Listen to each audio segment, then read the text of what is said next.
Hello and welcome back. This is Hawk Mikado, the Funnel Gamer, and this is the Beast Mode. So today we're going to be talking about how to create the right experience for your audience. So in the first episode, we talked all about the entire process of turning on Beast Mode in your business. Then we talked about how to find out where the market message match is, so AKA the talk track. Where do they hang out in the second and the third episode? And today we're talking about experience. And this helps as a whole will wrap up the market, right? THE, talk track, hangout, experience. And if you haven't figured it out yet, I got acronyms for my acronyms, all just so I can remember it and I can talk to you right here, right now, without having to even look at any resources. So when you're creating your experience for your audience, right, I want you to think in terms of how the audience is going to react at each stage in the process.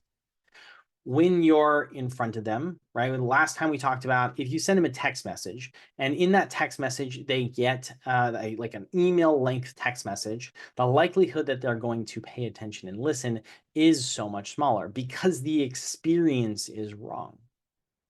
Now, if you were to send them that same content in an email, maybe that'll work better. But what if they don't read email like me? I don't use email very much.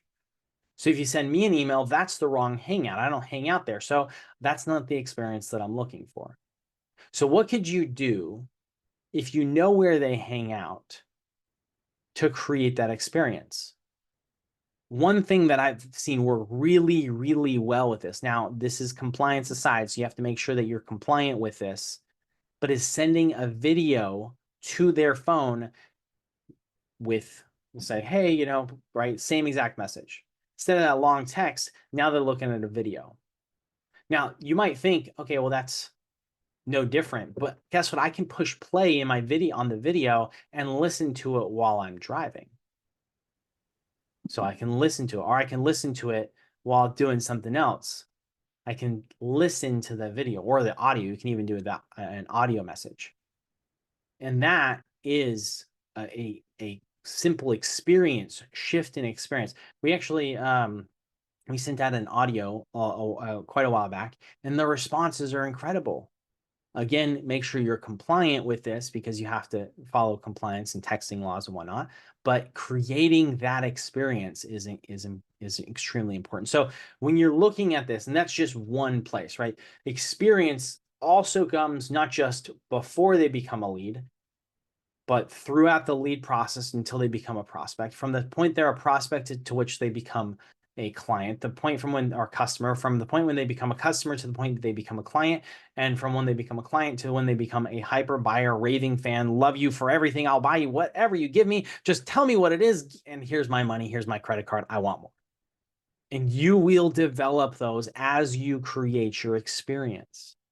Because the experience of working with you, of learning from you, of getting the value that you provide, that experience is key. That experience is only able to be given by you.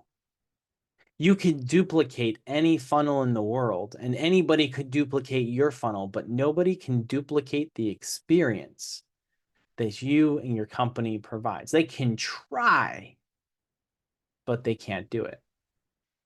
Think for a moment, if you ever attended any work, like any live events or anything, and like, especially in the personal development space, a lot of people come out and they're like, I'm going to be the next Tony Robbins or the next blah, blah, blah person, right? It's like, well, why don't you be the next you? Focus on being you. Focus on how you can attract people being your authentic you, giving them the experience that is all of you in a way that they also resonate with, right? So maybe, like for me, I don't like doing email. Now, we have people who love email, but when you become a client of mine, you're not emailing me. We get you into a chat channel and we'll chat there. And if you want email, well, our chat system will send you an email that will then let you respond via email, and I can respond via chat. And that's totally fine. We can have that conversation. It allows me to facilitate the experience that I want to give them while also giving them a way to have it in their own experience, the way that they want it. So the way I like it with the way they like it, merge those two together, and it's like almond butter and chocolate. And I didn't say peanut butter because I don't like peanuts. Just don't like it. I don't like the taste of it. But I love almond butter. I love the nutso butter. That stuff's delicious. Cashews and all sorts of other good stuff in there. So again, think of through the experience. What does it look like for somebody to work with you at each stage in the process, right? Before they become a lead, right? So when they're experiencing your information, what happens after they've become a lead? What happens once they've gone from being a lead to becoming a prospect, aka they've been engaged in looking at your stuff? What happens once they become a client? A customer? What happens once they become a client? What happens once they become a raving client? Now, I've said customer and client interchangeably a couple times. That's an accidental mistake from my I usually skip past customer, like going into client straight up. But for those of you who sell a product or a course, those are customers or members, depending on how you sell it. I like members too. Members are great because members keep paying and have very little to. You don't have to do a whole lot, right? It's the same amount of work, whether it's one member or 100,000 members, if you have a good membership, which we'll actually be discussing more in depth when we get down quite a few. We'll be talking about it during the Atlas Value Ladder section and building out your offers, making compounding offers. So if you've enjoyed this and you like it, make sure you follow, you share. I prefer you just share. Like if you want to, follow. Hopefully you've already done that, but share this out. Share this with somebody who could also get value from this, and you can share the first 4 episodes so they can go through that whole part all together. With this, though, if you have any questions, I want you to drop them in the comments below. Ask your questions. I don't care what it is. This is a no holds bar. I'm coming in answering every single question. Myself and my team will come in and will respond. If most of them I'll be responding to, some of them our team will be responding to. And what it will do, we're going to either answer your question, just straight up respond with a comment, or if we can, we're going to create a video responding to it, and we'll share and shout you out for it as well.